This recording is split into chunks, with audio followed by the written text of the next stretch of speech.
Yeah, I thought it was important to talk about September 1964. My dad was a Boston firefighter, as you know. He was on the job 29 years. Loved his job, And in September in '64, he was on vacation. He had accumulated all this vacation time, and they took the whole month of September off. So he was on vacation the month of September. Mid-September, the 12th was his 25th wedding anniversary. So me and my three sisters, we threw them a big party at the Walsh Post. And yeah, we had neighbors and relatives and friends and, people from the firehouse. It was quite a gathering. And yeah, I pulled everybody together. It was really something. We had a great time. After the big party, their plans were to go to Florida. Now, my dad, I don't remember my mom and dad getting on an airplane and going any place together before when we were growing up. We had 4 kids, and they just didn't do that. But they did. They went off to celebrate their 25th wedding anniversary, and they went to Florida and had a great time in Florida.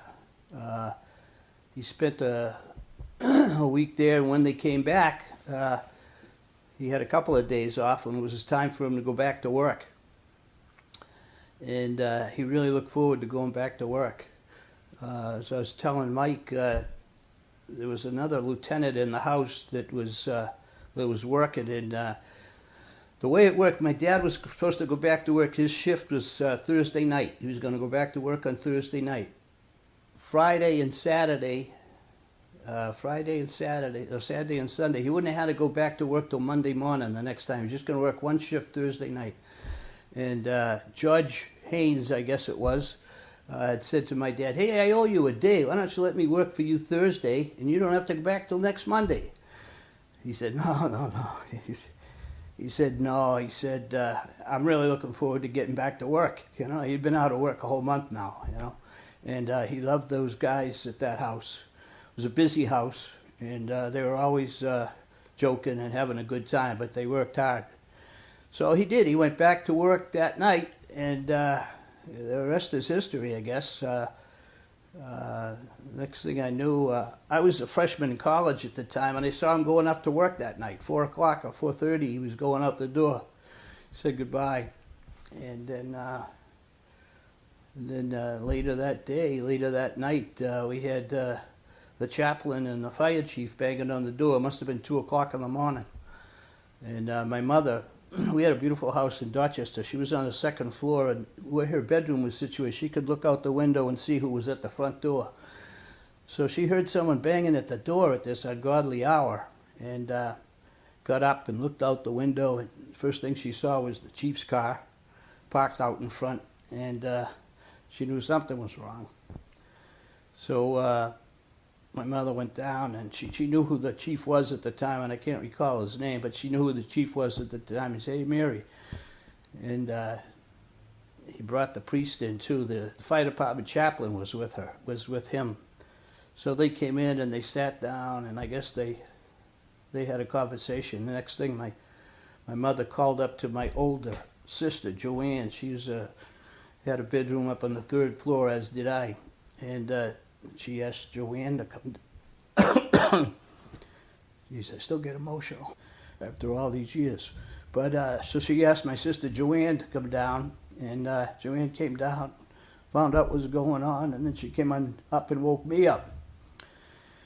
And she said to me, she says, Mom needs you to come downstairs." I said, "What the heck?" It was 2 o'clock in the morning. I said, "What the heck?" So I went downstairs. Sure enough, there was the fire chief and the chaplain, and they introduced themselves, and they told me that there was a big fire in the south end, and 5 firefighters got killed, and that my dad was one of them. And I asked him, I said, "Jesus, well, who else?"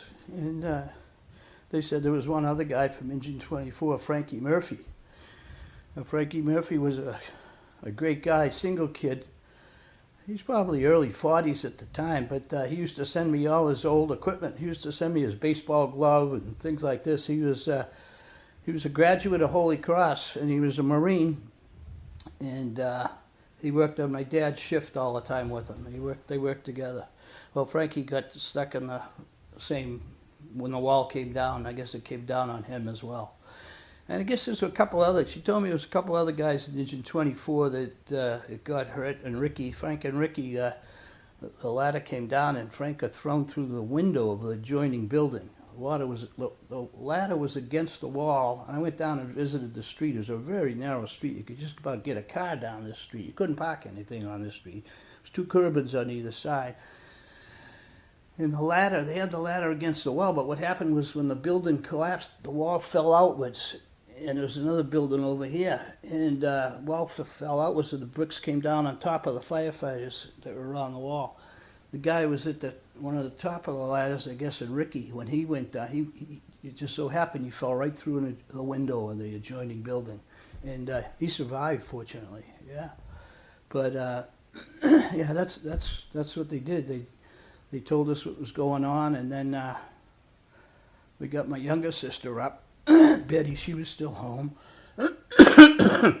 She was a freshman in high school, and I was a freshman in college.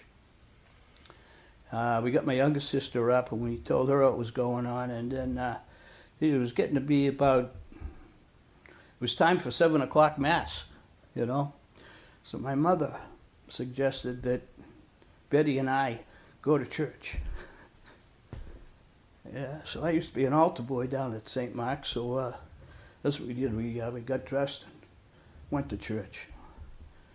And then we came back, and it was getting to be 7, 8 o'clock now, and radio was on, and radio was talking about the fire in Boston, and firefighters being injured and whatever. And then they started giving out some of the names, and Jesus, they no sooner started doing that, and we had some of our neighbors come by the house, bang on the door, you know, give us their condolences, and yeah, it was pretty emotional. Yeah, she was a rock, though. She was a rock. I think she was very grateful that she had the month of September, and again that they were on vacation all that time. They had the party.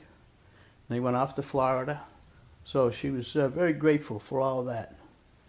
And then, yeah, she was stoic through the whole thing. I remember we had to get the undertaker, and we did that. We worked with Steve Brent, the undertaker, and we decided that we would have the wake right in our house, which is kind of unusual these days. But my grandfather, who was a district chief, he died in '52, and we moved into his house after he died.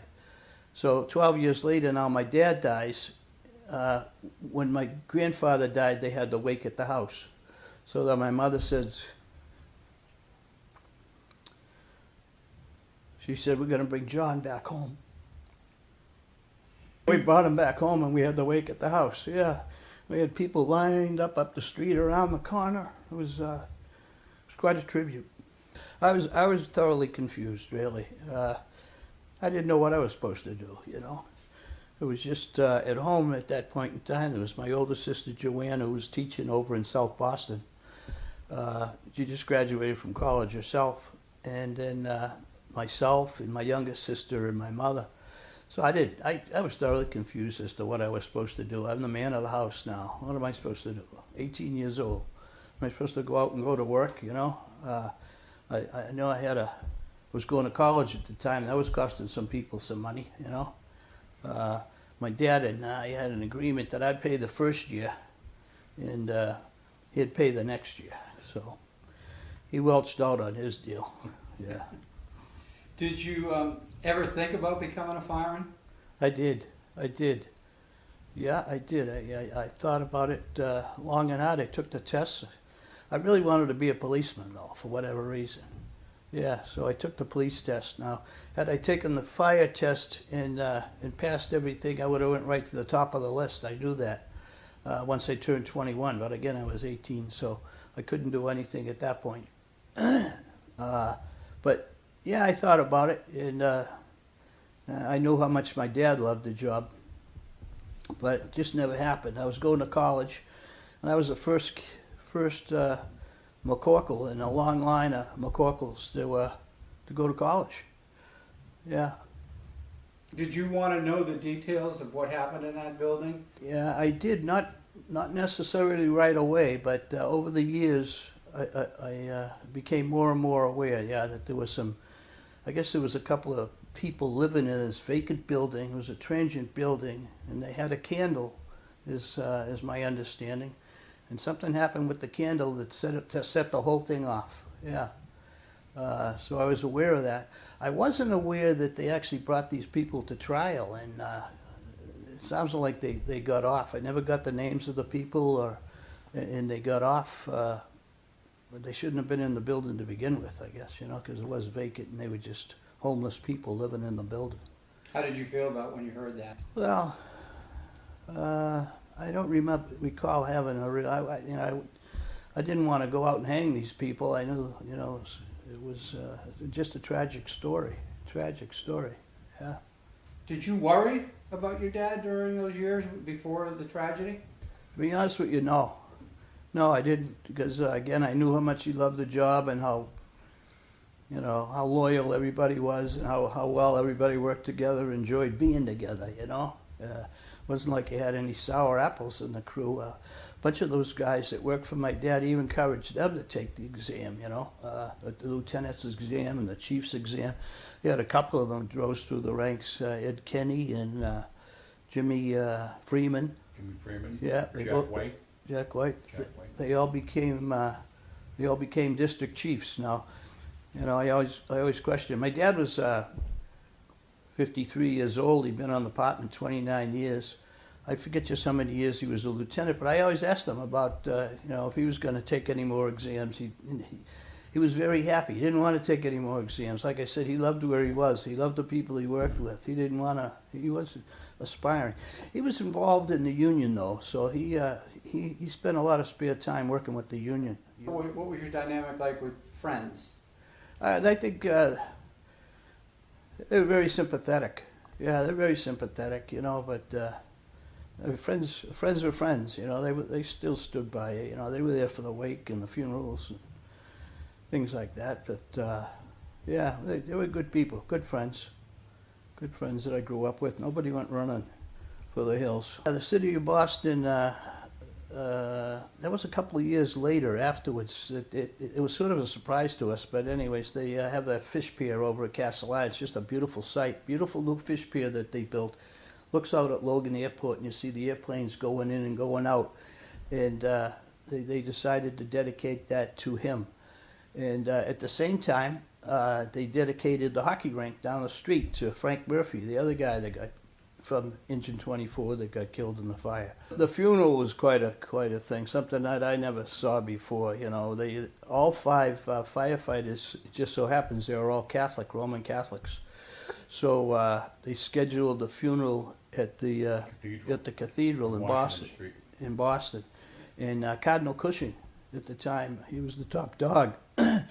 He was the guy that said the funeral mass, and so they had all five caskets lined up at the front of the church, and all five families sitting in there, and of course, big procession on the way in with all the firefighters and There were over 5,000. yeah, it really was. So that was quite an honor. Yeah, it's been well over 50 years, and I still get emotional.